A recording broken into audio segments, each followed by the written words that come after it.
Dans une armée, il y a des soldats. Nous en sommes. Et Paul utilise l'image de l'armure qu'endossait le soldat avant d'aller à la guerre.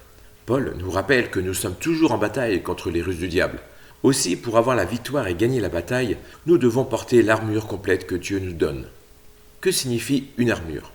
Ensemble des pièces d'armes défensives qui protègent le corps des combattants des coups portés par l'adversaire. Qu'est-ce que l'armure de Dieu? L'armure de Dieu est une image de la Bible qui rappelle aux chrétiens la réalité du combat spirituel et décrit la protection dont ils disposent. Chantons, revêtons l'armure. Au reste, fortifiez-vous dans le Seigneur et par sa force toute puissante. Revêtez-vous de toutes les armes de Dieu afin de pouvoir tenir ferme contre les ruses du diable. Car nous n'avons pas à lutter contre la chair et le sang, mais contre les dominations, contre les autorités, contre les princes de ce monde de ténèbres, contre les esprits méchants dans les lieux célestes. C'est pourquoi, prenez toutes les armes de Dieu afin de pouvoir résister dans le mauvais jour et tenir ferme après avoir tout surmonté. Tenez donc ferme, ayez à vos reins la vérité pour ceinture. Revêtez la cuirasse de la justice. Mettez pour chaussure à vos pieds le zèle que donne l'évangile de paix. Prenez par-dessus tout cela le bouclier de la foi, avec lequel vous pourrez éteindre tous les traits enflammés du malin. Prenez aussi le casque du salut et l'épée de l'esprit, qui est la parole de Dieu. Faites en tout temps par l'esprit toutes sortes de prières et de supplications. Veillez à cela avec une entière persévérance et priez pour tous les saints. Qu'est-ce que c'est? Ça sert à quoi? Les soldats portaient une ceinture de cuir large de 5 à 15 cm. Ayez la vérité comme ceinture autour de la taille.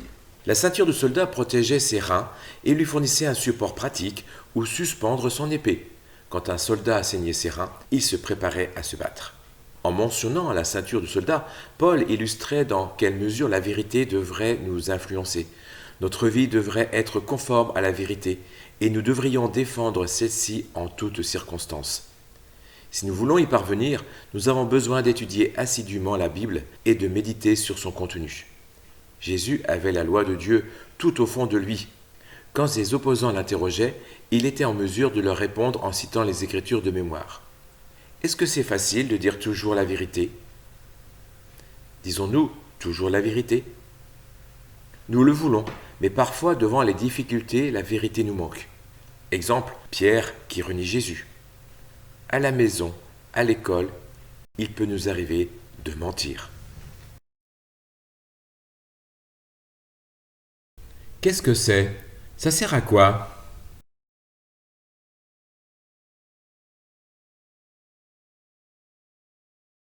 La cuirasse du soldat protégeait un organe vital, son cœur. Notre cœur symbolise la personne que nous sommes intérieurement, et elle a particulièrement besoin de protection en raison de son inclination au mal. Nous devons par conséquent apprendre à connaître et à aimer les normes justes de Dieu. Notre amour de la justice nous amène à rejeter les pensées du monde qui ne tiennent aucun compte des enseignements de Dieu ou qui les atténuent. De plus, en aimant ce qui est juste et en haïssant ce qui est mauvais, nous évitons toute conduite susceptible de nous gâcher la vie. Jésus est exemplaire sous ce rapport, car les Écritures déclarent à son sujet « Tu as aimé la justice et tu as haï l'illégalité. » Te sens-tu coupable de tes péchés? La justice qui vient de Dieu nous permet aussi selon la droiture de Dieu et non pas de ce que nous voulons. Qu'est-ce que c'est? Ça sert à quoi?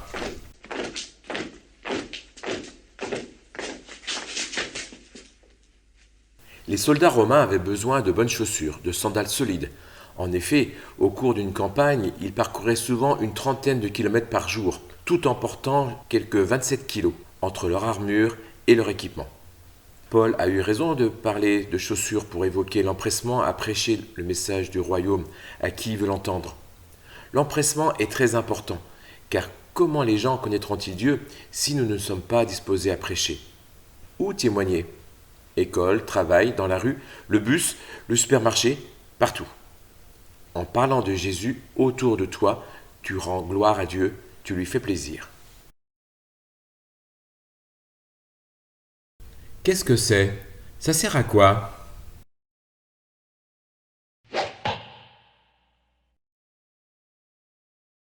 Le mot grec traduit par grand bouclier désigne un bouclier assez long pour couvrir la plus grande partie du corps.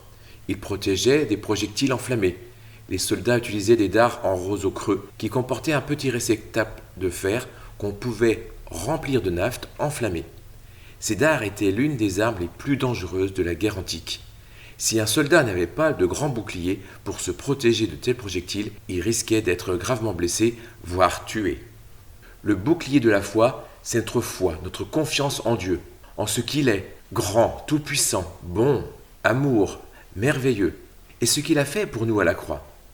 Grâce à cette foi en Jésus, nous pouvons nous opposer à toutes les attaques du diable. Notre foi nous protège quand nous vivons des moments difficiles, d'avoir peur, car notre foi nous permet de dire que rien n'est impossible à Dieu et que tout est possible à celui qui croit. Notre foi nous protège quand le diable vient remettre en question notre salut, son amour, son pardon. Nous pouvons rester fermes dans nos convictions, car nous savons qui est Jésus. La foi nous permet de toujours regarder à Jésus et de saisir ses promesses. Vis-tu des moments difficiles à l'école, à la maison? Fais-tu confiance à Jésus? Crois-tu en ses promesses? Il t'aime, il est mort pour toi, il te pardonne, il t'aide, il te protège, il est avec toi.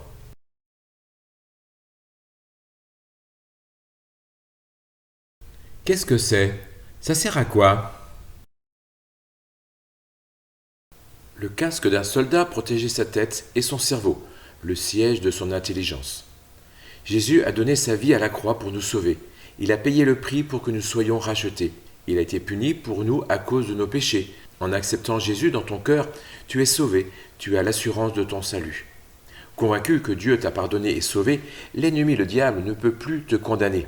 Le casque du salut, c'est la confiance en son salut aujourd'hui, qu'il ne nous abandonne pas, et c'est aussi la confiance dans l'avenir, être au ciel avec lui. C'est l'espérance de la vie éternelle. As-tu l'assurance de ton salut? Crois-tu que Jésus t'ait pardonné, que tu es sauvé, et que tu iras au ciel avec lui pour toujours? Notre espérance chrétienne est comparée à un casque, car elle protège notre esprit. Bien que nous ayons renouvelé notre intelligence au moyen de la connaissance exacte de la parole de Dieu, nous sommes toujours des humains faibles et imparfaits. Notre intelligence peut facilement se corrompre. Les choses peuvent nous occuper l'esprit, voire remplacer l'espérance que Dieu nous donne. Le diable a essayé en vain de détourner Jésus en lui offrant tous les royaumes du monde et leur gloire. Jésus a refusé catégoriquement. As-tu parfois des mauvaises pensées? Voler, mentir, tricher, faire du mal à quelqu'un?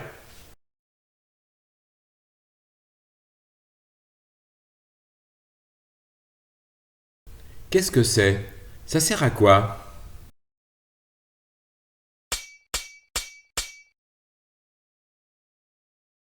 L'épée de l'esprit, la parole de Dieu, la Bible. La parole de Dieu est semblable à une épée affilée, à deux tranchants capables de pourfendre les mensonges et d'aider les personnes droites à trouver la liberté. Cette épée spirituelle nous permet aussi de nous défendre quand nous sommes assaillis par des tentations qui cherchent à détruire notre foi. Nous sommes vraiment heureux que toute écriture soit inspirée de Dieu et nous équipe parfaitement pour toute œuvre bonne. Quand Satan a tenté Jésus dans le désert, Jésus a utilisé efficacement l'épée de l'esprit pour repousser ses faux raisonnements et ses tentations sournoises. À chaque offensive de Satan, il a répliqué « Il est écrit. » Connais-tu la Bible? Lis-tu la Bible avec tes parents? Tu peux demander à tes parents de la lire avec toi.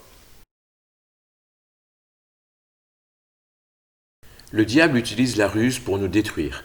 Il fera tout son possible pour nous amener à pécher et à entrer dans notre cœur par des portes que nous aurons ouvertes nous-mêmes, comme Judas qui était voleur et qui a fini par trahir Jésus.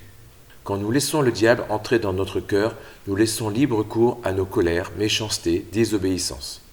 On continue certains péchés en ne pardonnant pas, en nous disputant, en disant de gros mots ou en nous éloignant de lui. L'armure de soldat que nous devons porter représente la défense que nous devons adopter dans notre vie de tous les jours pour gagner la bataille contre le diable.